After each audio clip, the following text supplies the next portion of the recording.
19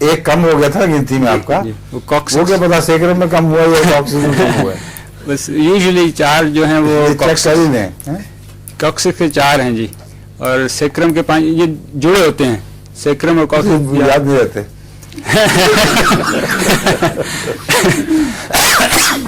آپ کی بیگم جیت گئی ماشاء اللہ. صحیح ہے, صحیح ہے. اچھا جی آگے چلے آپ.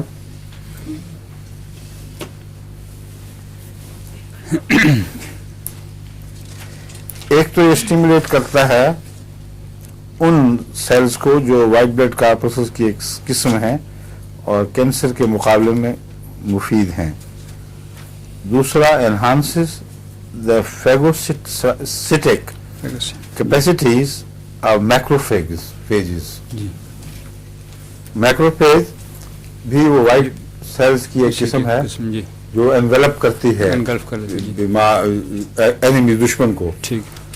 مگر اس کے بعد یہ لکھا ہوا ہے فیگوسیٹک کیپیسٹیز. فیگوسیٹک کیا آتی ہے؟ فیگوسائٹس کہتے ہیں جی ان کو, جو سیلز ہوتے ہیں یہی میکروفیج یا فیگوسیٹک, وہ ان کو دونوں ہی فیگوسیٹک کیپیسٹی جی ان کی یعنی انگلف کرنے کی کیپیسٹی کو زیادہ بڑھا دیتی ہے اور پھول کے جی ضرور ہر قسم کے دشمن کو لپیٹ لیتے ہیں. جی. Apart from these non-specific defense mechanisms also specifically stimulates the thymus and hence the maturation of immunocompetent lymphocytes. ترجمہ یہ جو تھائمس گلینڈ ہے حضور, یہ اس کی جو امیونٹی جی حضور, یہ جو دو حصوں میں یہ ایک ہی جگہ سینٹر میں, ایک ہی سینٹر میں یہ جو ہڈی ہے سٹرنم جسے کہتے ہیں, اس کے بالکل پیچھے. اس سے اگر اس میں خرابی ہو تو جسم میں سے جان نکل جاتی ہے, اور جو کمزوری بے طاقت لوگ ہوتے ہیں عموماً تھائمس کی خرابی سے ایسا ہو جاتا ہے. پھر اور یہ امیونولوجی, یہ امیونٹی میں کافی مددگار ہوتا ہے. اچھا تھائمس گلینڈ جی کیا کرتا ہے؟ امیونو جو اینٹی باڈیز ہیں ان کی پریپریشن میں. تھائمس کو یہ جو پیغام بر جو جاتے ہیں نا نکلتے ہیں بعض, جس کو ہم کیا ٹی سیلز, پیغامبر سیل, ٹی سیلز کئی قسم کے ہیں, وہ تھائمس کو جا کے ایکٹیویٹ کرتے ہیں. اسی لیے ان کا نام کیا thymus produces the T cells. اچھا سوری, اس میں وہ تھائمس میں پیدا ہوتے ہیں وہ ٹی سیلز جو آگے پیغام دیتے ہیں فیکٹریز کو ویسے سیل بنانے کا. جی وہ ہے جی حضور, یہ امیونٹی میں پھر رول آگے پلے کرتے ہیں. T cells are produced by the thymus and they play a role in immunity. T cells کئی قسم کے ہیں نا جی حضور. کچھ تو ہیں جو پہلے بیماری کی طرف جا کر اس کی میجرمنٹس لیتے ہیں جی, پھر وہ پیغام بھیجتے ہیں فیکٹریز کو جی اندرونی جی کہ اس نمونے کے حملہ آور ہیں, اس نمونے کے جوابی سیل پیدا کرو. جی یہ سب تھائمس کے اندر ہو رہا ہوتا ہے حضور. ہوتا تو مختلف ایونٹس کچھ سرکولیشن میں تھائمس سے وہ نکلتے ہیں ٹی ہیں. سیلز. جی حضور. اور ٹی سیلز اور بھی تو جگہ پیدا ہوتے ہیں, صرف تھائمس. بی سیلز حضور ہوتے ہیں نا, ٹی سیلز ہوتے ہیں, بی سیلز ہوتے ہیں, لیمفوسائٹس وہ پروڈیوس ہوتے ہیں, لیمف گلینڈز میں بھی پروڈیوس ہوتے ہیں. ٹی سیلز بھی پروڈیوس ہوتے ہیں لیمف گلینڈز میں, یہ میں کہہ رہا ہوں.